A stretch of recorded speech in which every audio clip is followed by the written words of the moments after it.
کہ دونوں نے اگر راضی خوشی زنا کرائے، ایک ایک مہینے عورتوں کو لیے گھوم رہے ہیں، تو اب کیا ہوگا؟ یہ زنا ہے یا نہیں؟ اگر یہ رضا سے ہو تب بھی زنا، اور جناب اگر وہ کیا کہتے ہیں بالجبر ہو تب بھی زنا. تو یہ ایک تماشا کہتا ہے حدود آرڈیننس میں تبدیلی چاہیے. کیا مطلب حدود آرڈیننس میں؟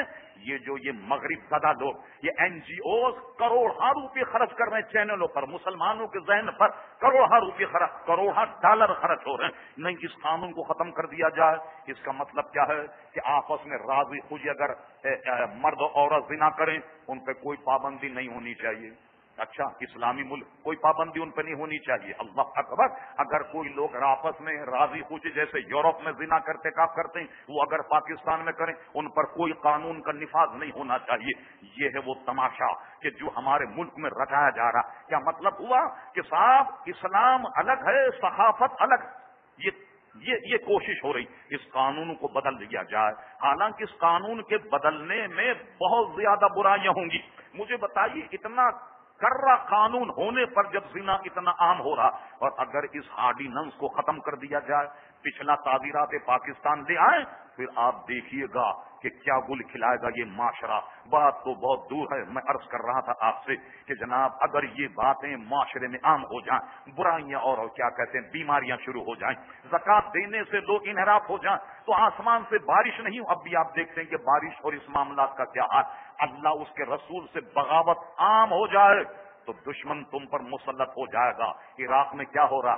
دشمن تم پہ مسلط ہے یا نہیں؟ لبنان میں کیا ہو رہا؟ تم پر دشمن مسلط ہے یا نہیں؟ کاش کہ تم اللہ اس کے رسول کے احکامات سے بغاوت نہ کرتے تو یہ دن تمہیں دیکھنا نہیں پڑتے. اور اس کے بعد کہا کہ حکمران جب کتاب اللہ کے مطابق فیصلہ نہ کرے تب بھی یہ بہت بڑا والا آ جائے گا. اب دیکھیے کتاب اللہ کا کیا معاملہ ہو رہا. ہمارے حکمران کتاب اللہ سے متعلق کتنے احکامات کی پابندی. ایک بارود کا ڈھیر ہے کہ جس سے ہم اور آپ نبردہ آزما ہیں. دیکھو کامیابی کا راز یہی ہے، وہ ینہا عن الفحشاء والمنکر. اللہ نے جن چیزوں سے منع کر دیا اس سے رک جاؤ، جن سے اللہ نے روک دیا اس سے رک جاؤ، جن برائیوں سے منع کر دیا گیا ان منع کردہ برائیوں سے رک جاؤ. آج ہمارے پڑھے لکھے لوگ کہتے ہیں دیکھا انگریز کتنا متقی پرہیزگار ہے، جب وعدہ کرتا ہے تو وعدہ ایفا کرتا، سچ بولتا ہے، صاف ستھرے کپڑے پہنتا ہے، کبھی دھوکہ نہیں دیتا، کبھی دغا نہیں دیتا. ہم اس کی تعریف میں تھکتے نہیں. لیکن تم نے ہماری کتابوں کا مطالعہ ہی نہیں کیا تو کیا کیا جائے؟ حضور علیہ السلام نے ایک جملے میں ساری اقوام کا جواب دے دیا.